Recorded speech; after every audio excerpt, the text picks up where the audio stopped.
বাঁশকান্দি সিলঘাট এলাকায় দীর্ঘ প্রতীক্ষিত সিলঘাট সেতুর নির্মাণ কার্যের শিলান্যাস করলেন আসামের মুখ্যমন্ত্রী হিমন্ত বিশ্ব শর্মা। লক্ষ্মীপুর, উধারবন এবং শিলচরের বিধায়ক সহ বিভিন্ন প্রমুখ ব্যক্তিদের উপস্থিতিতে এদিন আনুষ্ঠানিকভাবে তিনি এই সেতু নির্মাণের শিলান্যাস করেন। অনুষ্ঠানে গোবিন্দপুরী সাহেব ও অন্যান্য কর্মকর্তারা উপস্থিত ছিলেন। দীর্ঘদিনের স্বপ্ন সফল হওয়ায় সম্পূর্ণ এলাকায় আনন্দের জোয়ার ও উৎসবের পরিবেশ পরিলক্ষিত হয়েছে। সব মিলিয়ে আনন্দমুখর অনুষ্ঠানে এই শিলান্যাস অনুষ্ঠান সম্পন্ন হয়। 87 কোটি টাকা ব্যয়ে নির্মিত এই সেতু 2 বছরের ভিতর তৈরি হবে বলে জানান মুখ্যমন্ত্রী হিমন্ত বিশ্ব শর্মা।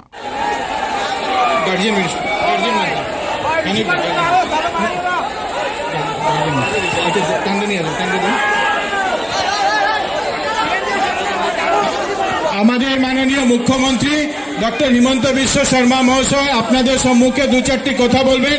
আপনাদের সবাইকে অনুরোধ করছি বসে যাওয়ার জন্য। সবাই বসে যান, সবাই বসে যান। আপনারা সবাই ভালো তো? সবাই ভালো? ব্রিজটা হয়েছে, মনটা খুশি? কত খুশি? পুরো একদম ভালো, সবাই খুশি? ঠিক আছে।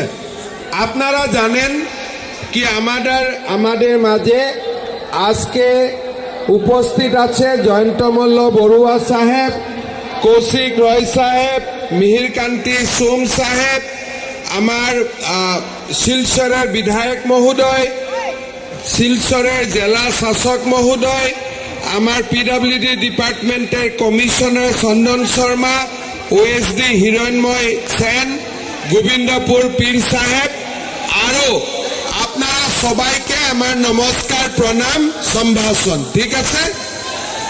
আপনারা জানেন কি আমার এই যেটা ব্রিজ শিলঘাট বরাক নদীর উপরে এই ব্রিজটা হওয়ার পরে সোনাই আৰু লক্ষ্মীপুর শহরে সিধা একটা সংযোগ স্থাপন